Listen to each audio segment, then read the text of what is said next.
In the Ottoman Empire, not every enemy died on the battlefield. Some died at the dinner table, some in their sleep, some and in the middle of a prayer. For 600 years. Poison was not just a weapon inside the walls of Topkapi Palace. It was an art form. Today, we step inside the darkest corner of Ottoman power. The world of the palace poisoners. To understand why poison became so central to Ottoman court life, we must first understand the system of succession. For much of Ottoman history, there was no fixed rule about which son would inherit the throne. Every prince was a potential sultan, and every prince was therefore a potential threat. The practice known as fratricide, the killing of brothers upon ascending the throne, was not only tolerated. For a time it was legally sanctioned, but killing a prince openly with a sword in public carried political risks. Poison was quieter, cleaner, and far more deniable. So deep within the palace complex, a shadowy profession flourished. The Zehirci. The poisoner. Ottoman poisoners were not crude criminals.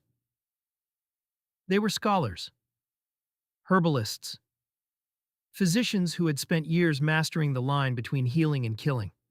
Their knowledge drew from ancient Greek texts, Persian medical manuscripts, and centuries of accumulated Ottoman botanical expertise. Plants like aconite, hemlock, and belladonna all grew in the fertile Ottoman lands.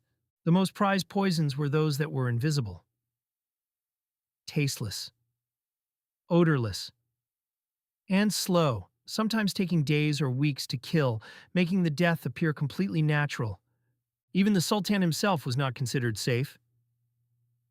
Palace kitchens employed official food tasters, men whose only job was to eat before the Sultan ate. Some lasted years in this role. Some did not. History has preserved several cases where poison is strongly suspected, though in the tradition of the Ottoman court. Nothing was ever officially confirmed. Sultan Suleiman the Magnificent's closest friend and Grand Vizier Ibrahim Pasha was strangled on the Sultan's orders in 1536.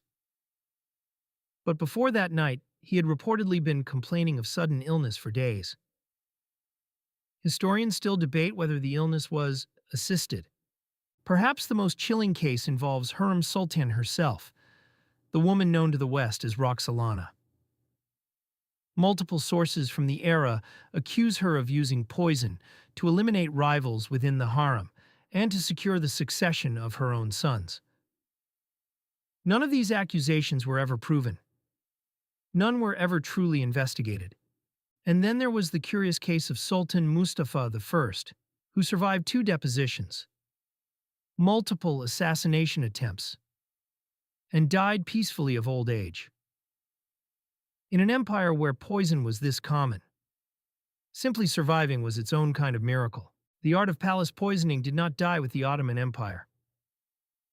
It echoes through history, in the courts of the Medicis, in the halls of the Borgias, and perhaps in corridors of power we still cannot see today.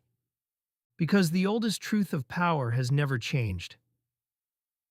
When you cannot fight your enemy openly, you find another way. This was Ottoman Secrets. And the palace still has more to reveal. Subscribe. And stay close. Because every week we unlock a new secret.